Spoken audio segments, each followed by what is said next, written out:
My older brother and I made our first skimboards with our Boy Scout troop in 1987. Here's a picture of me and my three brothers on the Virgin River in 1988. Since then, we have built and helped build hundreds of skimboards. This video is geared toward Boy Scouts because of the many merit badges that tie into the process of building a skimboard and the skimboarding culture. But even if you're not a Boy Scout, this video is a great resource for building your own plywood skimboard. Building a skimboard fulfills requirements mainly in the woodwork, art, composite materials, and painting merit badges. Skimboarding can be incorporated into other merit badges such as chemistry, computers, digital technology, soil and water conservation, water sports, and salesmanship, just to name a few. To connect with us on more information about skimboarding and scouts, please email us at skimboarding@dmgfilms.com. Woodwork is the first stage of building a skimboard. Make sure to go over the requirements for the Woodwork Merit Badge before starting this section. The Composite Materials Merit Badge also ties into this section because of our use of plywood. Plywood is one of the oldest composite materials. As far back as 3400 BC, the ancient Mesopotamians glued wood at different angles to give it better properties than natural wood. The first thing you want to do is determine how big of a piece of plywood you're going to need for your board. You can do this with your own body measurements. Hold your arm like you're going to shoot a bow and arrow. Measure from the inside of your elbow on the bent arm to the fist on your straight arm. You can measure this yourself by putting marks on a wall and then measuring between those marks with a tape measurer. The width of the board is from your armpit down to about the middle of your hand. To measure this yourself, put the tape measure on the ground and pull the end of the tape measure up to your armpit. Curve your hand as if you were holding an imaginary skimboard and measure from your armpit down to where the board would sit in your hand.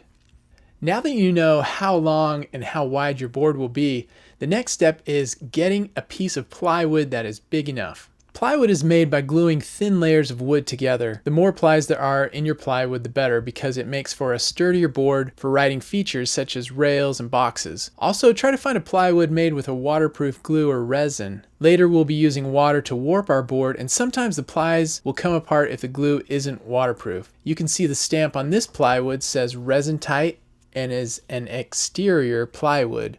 Usually exterior plywoods are a little more durable than interior plywoods. If you're making skimboards with friends, you can get a 4x8 sheet of plywood at your local lumber store. A 4x8 sheet of plywood makes 4 boards.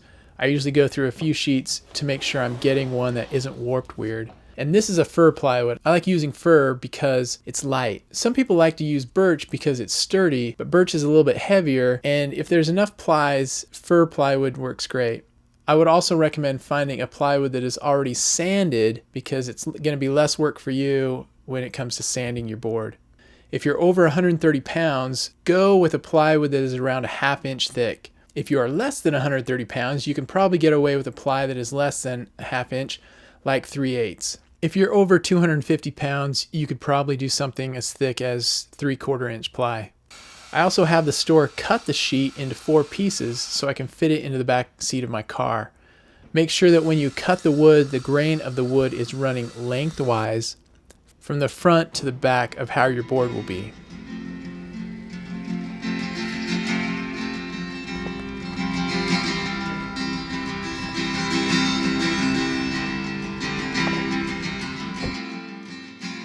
Stencil and shape. Now we're moving into how to design the shape of your board. The first thing is to create the stencil. You will need a piece of construction paper that is as long as your board and at least half the width. If you don't have construction paper, a good substitute is taping 2 pieces of newspaper together.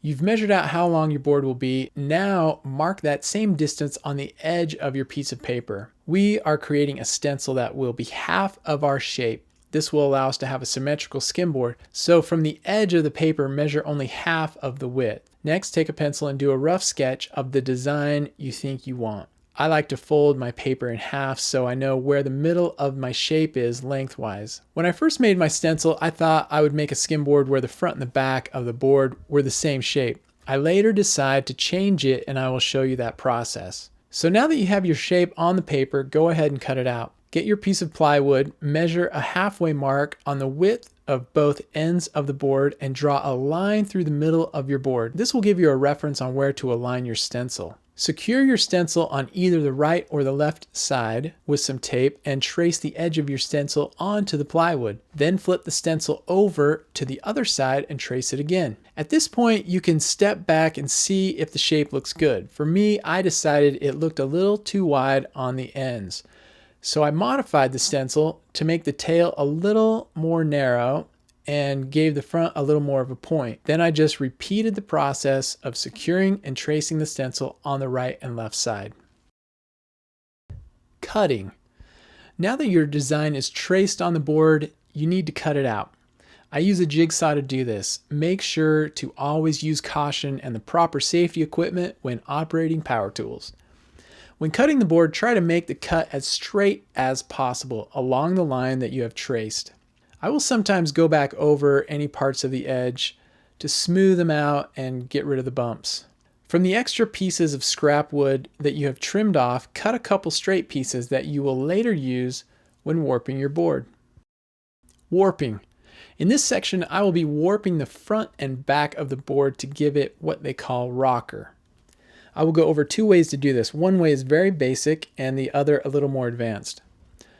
The first thing I do is look at my board straight on. Sometimes the wood is already slightly warped in one direction. It's kind of hard to show on camera, but this piece is already bowed up slightly on this side. So I will use this side as the top of my board. I fill up a 5-inch tall plastic container with water. Maybe grab an assistant to help you with this process. You may have to fill it twice though if your assistant's getting paid by the hour like mine is.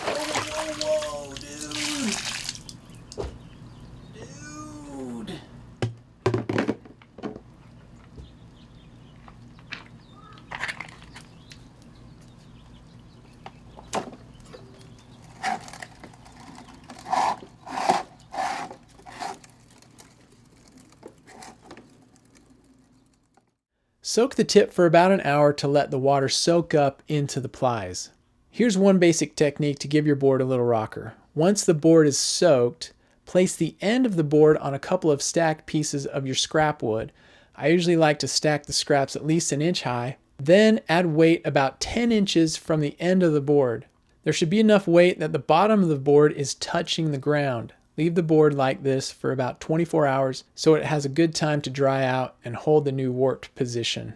A more advanced version uses an extra 2x10 plank, 2 C-clamps, and a solid wood piece as the press bar for the clamps.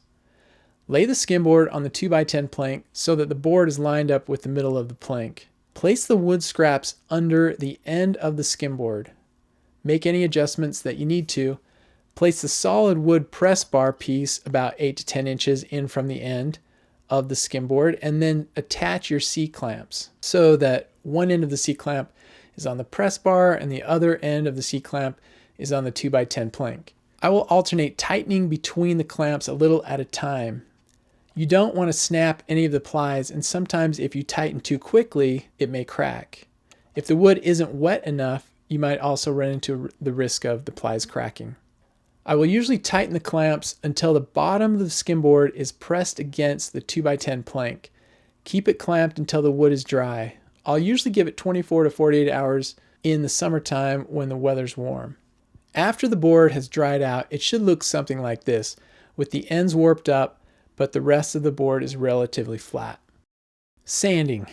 You can sand your whole board with a sanding block and sandpaper, or if you have access to sanding tools, you can also use those too. With a sanding block, I will usually start off using between an 80 to 100 grit sandpaper. You can also finish with a finer sandpaper like 120 grit. The goal with sanding is to smooth out all the rough spots and round the edges. Sand the entire board. Round the top edge as much as you can. You can sand the bottom edge a little, but the bottom edge needs to stay pretty flat to help with the board's hydroplaning effect. One of the tools that I really like to use is a sanding belt attached to a table.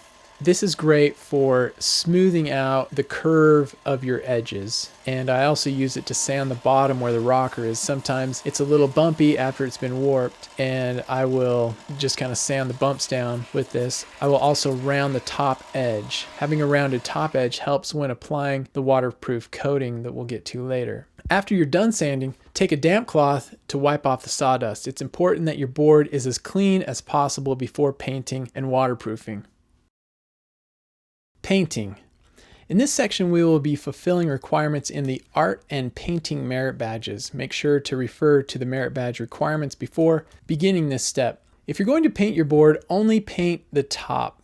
Never paint the bottom. The bottom of your board is what takes a lot of abuse. If you paint the bottom, it doesn't allow the waterproof coating to soak in and composite with the wood fibers, which gives your board extra protection and strength. When you paint the top of your board, there's no real right or wrong way to do it. Refer to your merit badge requirements for maybe tips and techniques that you'll want to incorporate into this process. I'll show you how I usually do it. I first like to paint a white base coat using an acrylic latex enamel. I like acrylic latex enamel because it's easy to clean. You can clean it with warm water and soap, and it goes on the board really nice. I will use a roller to apply the paint. The edge of the board takes a lot of abuse too, so I like to leave the wood bare on the edges like the bottom. Go ahead and let that paint dry. Before painting your artwork, it helps to draw a few thumbnails to get an idea of how you want it to look. Here's a few thumbnails that I used. I like to use spray paint for the actual artwork. I will first tape off the board with painter's tape. I like to use a razor blade knife for detail work. Once the artwork is taped off, I will spray paint the board. It's always good to let your artwork dry for a day or two before applying the waterproof coating.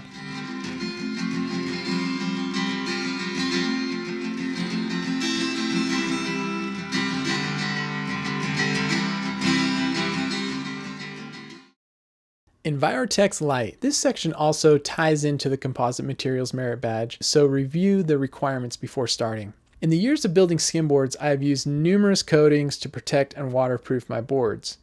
If you are looking for a combination of ease of application with maximum durability, the winner hands down is a product called Envirotex Light by Environmental Technologies. If you need help with getting your Envirotex Light, please email me at skimboarding@dmgfilms.com and I can make sure to get you hooked up. Here are the materials I will be using in this section. A 32-ounce kit of Envirotex Light, a plastic drop cloth, 4 cups to elevate my board off the drop cloth, large paper cups with flat sides and flat bottoms, flat mixing sticks, at least 4 sturdy foam brushes, plastic grocery bags as my disposable gloves, a small handheld propane torch to remove bubbles, and it's also recommended that you use protective eyewear. Let's start with how to make your disposable gloves. I want to show you how to make a substitute latex glove out of just a regular everyday plastic grocery bag.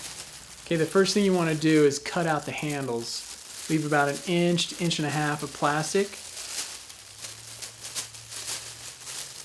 around the edge. Okay, so you're left with just a circle. And then cut the other handle out, same thing.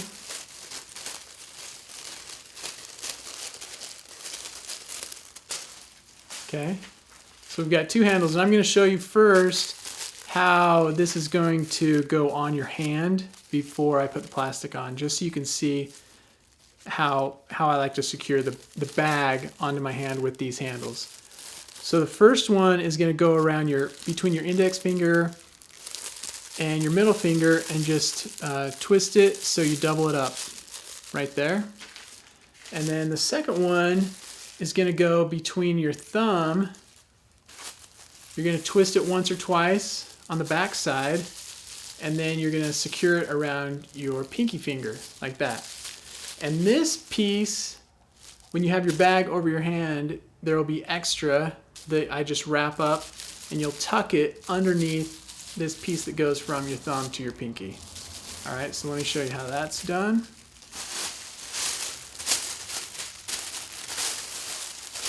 You'll hold your hand like this. You'll put one corner of the bag here and the other corner over your thumb. like so. So my index finger is down on this corner, my thumb is here on this corner, and the first handle will go between my index finger. Twist it once and double it up right there. And then the other handle goes around your thumb. Twist it once and put it around your pinky to secure it back like that. Okay. And then the excess of the bag, you don't want it hanging out. So you'll just pull it up in the back, twist it a little bit, and then tuck it underneath that. You could call it the secure strap. So that's it. You're not going to do, or I mean, you may do surgery with something like that, but this is mainly just to keep the Envirotex light from dripping on your fingers, and it's a great solution for just the couple minutes of application that you need for this.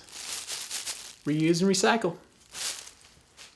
Put down 4 paper cups on the drop cloth and sit your skimboard on the cups. I like to coat the top of my board first, and I'll explain why later. Make sure the cups are in from the edge because you will be brushing underneath around the edge. A 32-ounce kit of Envirotex light will be adequate for 1 skimboard. Before you get started, make sure you read the instruction sheet that comes in the kit for other important tips and recommendations. The kit comes with 2 bottles. One is the resin and one is the hardener. For each application, you will mix exactly 1 part resin with 1 part hardener. What I do to measure this is get a piece of paper the height of the bottles. Fold the paper in fourths, then mark off on the bottle where each fold on the paper is. These marks act as guides when I'm pouring the resin and hardener.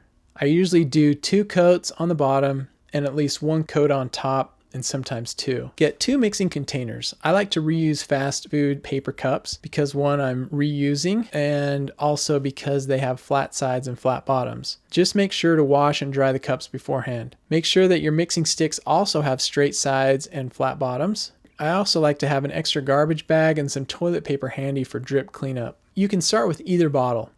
The main thing is to measure equal amounts of resin and hardener. If you don't measure equal amounts, you will end up with a soft or sticky surface. No bueno. Start with 1 bottle and pour out enough until it is at the first mark on the bottle. Then get the other bottle and do the same thing, pouring until you have emptied it to the first mark. That way you know there are equal parts of resin and hardener in your cup. Mix thoroughly with mixing sticks for at least 2 minutes.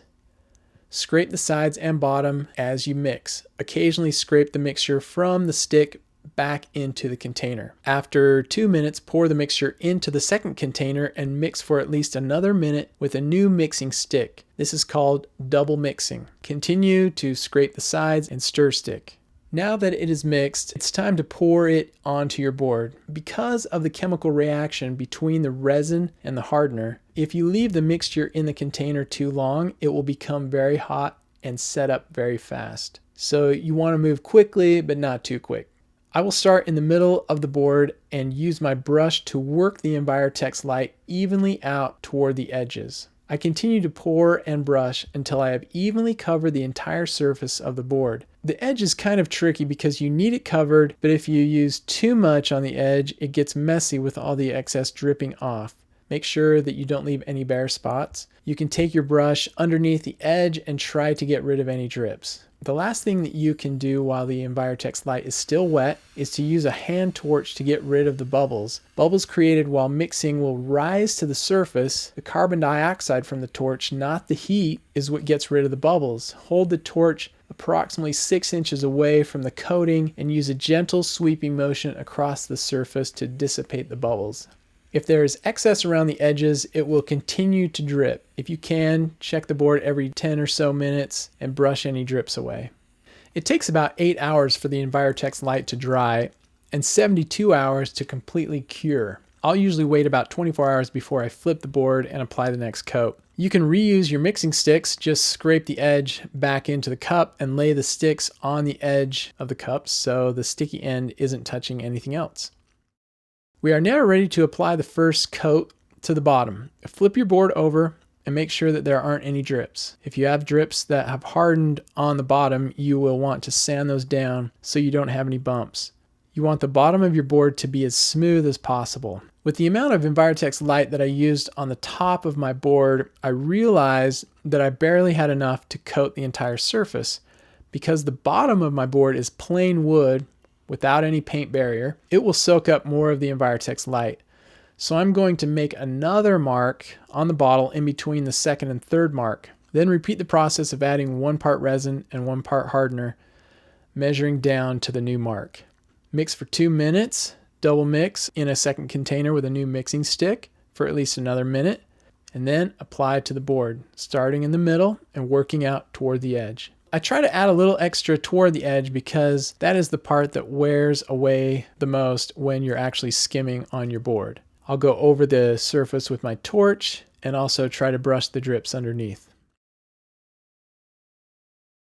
Now we're on to our third coat of Envirotex light. I have some drips on the top of my board that I will need to sand off. Try to sand them smooth, but not all the way to the wood. When the drips are sanded, make sure to wipe it clean. I know from experience I'm going to need at least the last portion of my bottle from the third mark to the bottom of my bottle to do my last coat on the bottom. So I'm only going to use from the new mark that's on the bottle down to the third mark, the last mark on my bottle. I'm not going to cover the entire top again. I'm only going to go around the edge to give it a little more durability. I've got enough on the top that I know that I'm fine. Double mix the Envirotex light just like before and brush the edge. You can see that when you just mix a little bit, it sometimes gets kind of a foamy look because of all the bubbles in the mixture. That's perfectly normal. When I'm doing the edge like this, I'll brush on just a little bit at a time and continue to work around the edge, trying not to make too much of a mess.